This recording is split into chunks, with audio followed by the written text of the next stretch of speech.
ठीक है। तो डिफ्रैक्शन और इंटरफेरेंस में मैं आपको डिफरेंस बता रहा था। डिफ्रैक्शन जो होता है single slit experiment, interference, diffraction में इनफाइनाइट नंबर ऑफ सोर्स का इंटरफेरेंस होता है, डिफ्रैक्शन में दो सोर्स का इंटरफेरेंस होता है। डिफ्रैक्शन की इंटेंसिटी लगातार चेंज होती रहती है पाई डिफरेंस बढ़ने के साथ, इंटरफेरेंस में इंटेंसिटी क्या रहती है आपकी, कांस्टेंट रहती है। ठीक है, आगे बढ़ते हैं। कह रहे how does the angular separation between the fringe width in the single slit experiment change when the distance of separation between slit and screen is doubled. बेटा आपको मैं बता रखा है एंगुलर सेपरेशन, एंगुलर सेपरेशन समझते हो ना, हाँ थीटा है ना। तो एंगुलर सेपरेशन नहीं है, एंगुलर सेपरेशन होता है दो स्लिट्स के बीच का एंगुलर सेपरेशन। जो स्पॉट बने ना ब्राइट और डार्क स्पॉट, ये वो एंगुलर सेपरेशन होता है। और उस एंगुलर सेपरेशन की वैल्यू आप पोजीशन अगर देखोगे तो यहां पे क्या बोल रहा है, ब्राइट फ्रिंज की बात कर रहा है। क्या कर रहा है, फ्रिंज स्लिट। तो आपको बता दूं ब्राइट और डार्क का एंगुलर सेपरेशन क्या होता है, सेम रहता है। और उसकी वैल्यू होती है कैपिटल डी लैम्डा अपॉन में स्मॉल डी होती है। क्या होती है, और एंगुलर की बात करूं ये तो लीनियर होती है, लीनियर सेपरेशन। ये क्या होता है, लीनियर एंगुलर सेपरेशन जो होता है वो होता है, ये कैपिटल डी हटा दो तो लैम्डा अपॉन में स्मॉल डी। तो भैया एंगुलर सेपरेशन में आप देख रहे हो भैया लीनियर सेपरेशन तो चेंज हो जाएगा, क्योंकि लीनियर सेपरेशन कैपिटल डी पे डिपेंड कर रहा है, लेकिन एंगुलर सेपरेशन कैपिटल डी पे डिपेंड नहीं कर रहा। कुछ भी कर लो एंगुलर सेपरेशन क्या रहेगा भैया, वही रहेगा। समझ गए। फिर आता है in a slit, in a single slit diffraction experiment the width of slits is made to be double. ठीक है, स्लिट विड्थ यानी स्मॉल डी की वैल्यू डबल कर देगी अब original width. How does the affect the size and intensity of the central bright band. तो भैया central bright band के साइज पे क्या इफेक्ट पड़ेगा, तो आपको बता दूं सेंट्रल ब्राइट बैंड का जो साइज था अभी मैंने क्या निकाला था, 2d लैम्डा अपॉन में स्मॉल डी। ये तो था लीनियर विड्थ थी, क्या थी ये, एंगुलर विड्थ निकालने के लिए आपको ध्यान रखना है कैपिटल डी हटा देना, 2 लैम्डा अपॉन में स्मॉल डी। तो भैया क्या, ये कैपिटल डी देखिए सुन लीजिए, width of slits make double. अगर आप स्मॉल डी को डबल कर दोगे तो एंगुलर विड्थ क्या हो जाएगी, उसकी हाफ हो जाएगी। क्या हो जाएगी, समझ गया। एंगुलर, ये एंगुलर विड्थ है सेंटर मैक्सिमा की, और ये लीनियर विड्थ है सेंटर मैक्सिमा की। अगर आप स्मॉल डी को डबल कर दोगे, क्या करोगे, तो ये क्या होगा, हाफ हो जाएगा। लेकिन इंटेंसिटी क्या होगी, एक बार इंटेंसिटी देखियो, मेरे ख्याल से इंटेंसिटी बढ़ेगी। इंटेंसिटी देखो, इंटेंसिटी बढ़ेगी, मैं रीजन बताता हूँ। हाँ बिल्कुल 4 टाइम्स इंक्रीज है। ठीक है, क्योंकि आपकी पहले विड्थ इतने दायरे में फैली थी, लाइट जो थी वो भी, इसका फैलाव भी ज्यादा होगा। लाइट का फैलाव अगर ज्यादा होता है तो इंटेंसिटी क्या होती है, कम होती है। लेकिन जैसे ही आप विड्थ को कम कर दोगे, जैसे ही आप विड्थ को कम कर दोगे तो लाइट का फैलाव क्या होगा, कम हो जाएगा। और अगर लाइट कम फैलती है तो इंटेंसिटी क्या होती है, बढ़ जाती है। अब मैं एग्जांपल देता हूं आपको, एक बल्ब लो उसे बड़े से कमरे में लगाओ, लाइट फैलेगी, इंटेंसिटी क्या होगी, वहां पे ब्राइटनेस कम होगी।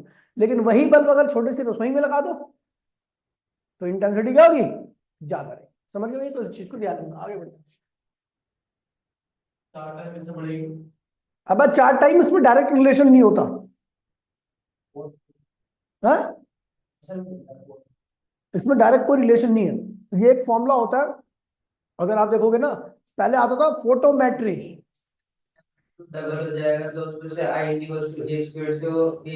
हाँ वही बता रहा हूँ, फोटोमेट्री में था, फोटोमेट्री नाम का एक पहले चैप्टर था जब मैं पढ़ता था 12th में। तो उस फोटोमेट्री में रिलेशन दिए हुए थे इंटेंसिटी का विड्थ के साथ वगैरह। ठीक है, आप केवल इंक्रीज लिख देना, आपको इससे मतलब नहीं है कितने टाइम इंक्रीज होगी। ठीक है भाई, अगर आपको रट्टा याद है तो भैया हाफ की हमने स्लिट, तो इंटेंसिटी क्या होगी 4 टाइम्स जाएगी। किसमें साइज कम हो जाएगा ना, डी कम करेगा, स्मॉल डी को कम करेगा, बढ़ाएगा, स्मॉल डी को बढ़ाएगा तो साइज तो क्या होगा, विड्थ कम हो जाएगी उसकी। ठीक, पांचवा कह रहा है how does the intensity of central maxima change with the width of slit value. Same same question आ गया। ठीक है, डबल हो जाएगी यहाँ पे विड्थ, इंटेंसिटी क्या होगी, हाफ हो जाएगी, 4 टाइम्स कम हो जाएगी। अगला सेम क्वेश्चन है, parallel beam of monochromatic light falls on the normally single slit, how does the angular width of the principal maxima, principal मतलब सेंट्रल मैक्सिमा, नाम से कंफ्यूज मत होना, प्रिंसिपल मतलब central maxima. In the resulting diffraction pattern depends on the width of the slits. तो भैया आप बता रहे हैं कि स्मॉल डी पर किस प्रकार से सेंट्रल मैक्सिमा की विड्थ डिपेंड करती है, समझ गए? तो ये बताना, आसान क्वेश्चन है, आपको देखना। State the essential condition of diffraction. तो ये ध्यान रखना, एसेंशियल कंडीशन ऑफ डिफ्रैक्शन क्या होती है कि द वेवलेंथ ऑफ लाइट जो यूज किए मैंने is in the order of obstacle. ठीक है, ऑब्स्टेकल का ऑर्डर का होना चाहिए, मतलब साइज का उनका होना चाहिए, समझ गए? अगर आप बड़ी वेवलेंथ का इस्तेमाल करोगे तो वो ऑब्स्टेकल को क्या करेगा, जंप कर जाएगा और डिफ्रैक्शन नहीं होगा। डिफ्रैक्शन होने के लिए ऑब्स्टिकल यानी जिससे डिफ्रैक्शन हो रहा है उसका साइज और वेवलेंथ का साइज ऑलमोस्ट क्या होना चाहिए, सेम ऑर्डर के होना चाहिए। सेम ऑर्डर लिखना, साइज मत लिखना, ठीक है, वरना गलत हो जाएगा। कह रहा है हाउ डज द रिजॉल्विंग, ये तो आउट ऑफ सिलेबस है, ठीक है भैया, इसे नहीं करना आपको, रिजॉल्विंग माइक्रो, ठीक है। कौन सा? अबे कह रहा है कि angular width of principal maxima of resulting diffraction pattern depends upon the width. किस प्रकार से डिपेंड करती है? चौड़ाई। सेंटर मैक्सिमम प्रिंसिपल का कैपिटल डी, लैम्डा अपॉन में क्या था, इस पे किस प्रकार से डिपेंड करती है, नहीं पता तेरे को? डी बढ़ाएगा, हाँ बस वही है। अब ये आपका सिलेबस में नहीं है रिजॉल्विंग पावर, तो आपको रिजॉल्विंग करने को पावर करने की आवश्यकता नहीं है, ठीक है। डिफाइन द रिजॉल्विंग, ये भी आउट ऑफ सिलेबस है, ठीक है। उसके बाद ये कह रहा है भैया state the essential condition for diffraction of light take place. पता ना भैया, the wavelength of light should be is in the order of obstacle, बस।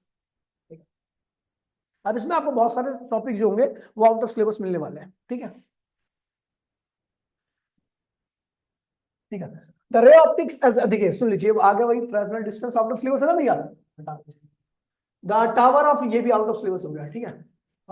पक्का ना, नहीं है Fresnel distance out of syllabus, ये भी आउट ऑफ सिलेबस हो गया। हाँ ये आ गया।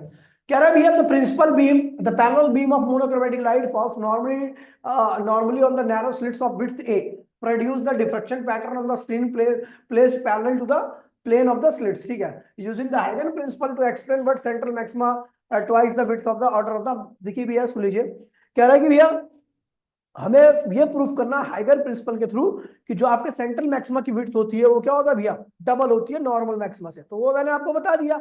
हम क्या करेंगे, मिनिमा की पोजीशन निकाल लेंगे, फर्स्ट मिनिमा, फिर first minima lower first minima, और दोनों मिनिमा का, और जो हम ये कर रहे हैं ना, ध्यान रखना, ये पूरा का पूरा हाइगन प्रिंसिपल ही है, क्योंकि यहां पर वेव फ्रंट के ऊपर जो पॉइंट्स है वो सारे सोर्स क्या कर रहे हैं भैया, वहां से वेव्स निकल रही है और उनका इंटरफेरेंस हो रहा है।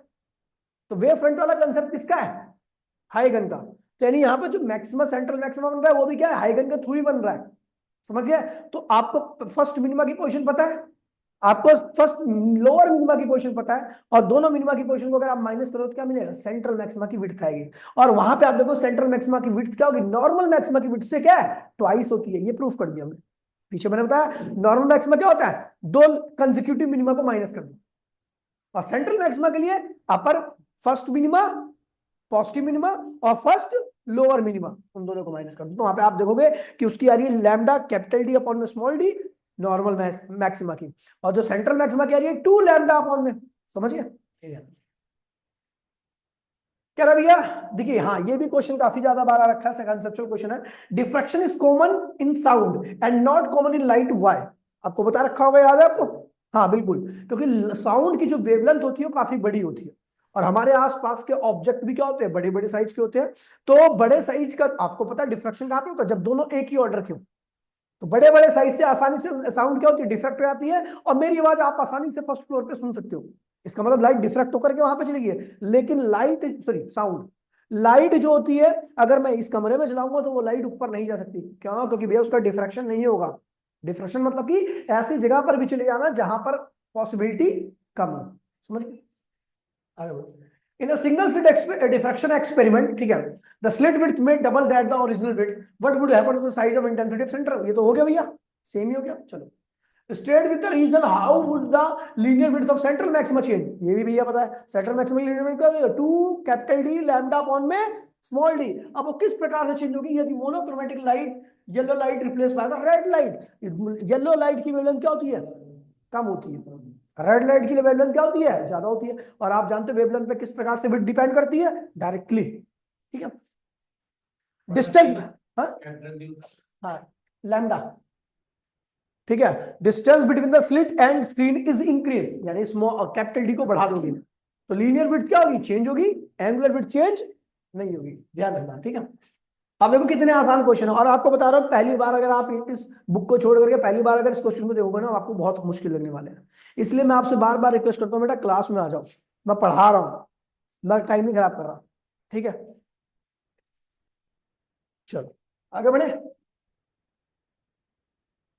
State with the reason how would the linear width, तो हो गया ना, हाँ 14वां क्या है? हाँ वो निकाल लोगे, वो कैपिटल डी दे रखा है, लैम्डा दे रखा है आपको, और वो स्मॉल डी भी दे रखा है, आप आसानी से निकाल सकते हो, ठीक है। विड्थ निकालनी है स्लिट्स की, कैलकुलेटर स्लिट विड्थ, ठीक है। ये वाला क्वेश्चन देखिए भैया, ये वाला क्वेश्चन, ठीक है, ये देखिए, ठीक है।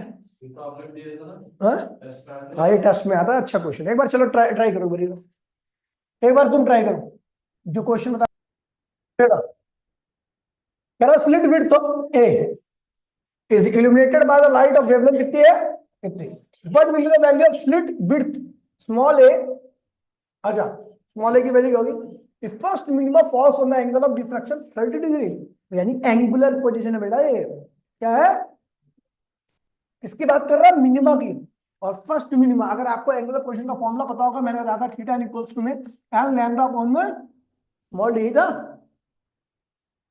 ठीक है। और इसके यहाँ पे आप यूज करो साइन थीटा, क्या लिखो, पता क्यों, क्योंकि भैया एंगल रेडियन में देखा, डिग्री में देखा, ठीक है। तो भैया देखिए फर्स्ट की बात करूंगा तो sine theta first equals to में लैम्डा अपॉन में स्मॉल डी। अब बेटा ये क्या, साइन 30 लिखो यहाँ पे, है ना, लैम्डा आपको कितना रखा बेटा, 700 नैनोमीटर, है ना, अपॉन में स्मॉल है, स्मॉल की वैल्यू निकाल लोगे आगे, तो इस तरीके से करना। First maximum falls at the angle, तो भैया मैक्सिमा की आपको पोजीशन पता है क्या है, sine theta N equals to में 2n+1 लैम्डा अपॉन में 2, ठीक है। और फर्स्ट की बात करो, यहाँ पर एन की वैल्यू क्या रखोगे, हाँ दिमाग लगाना है, एंगल ही तो दे रखा है, एंगुलर पोजीशन, ठीक है। चलो हो गया, चलो आगे, समझ गया।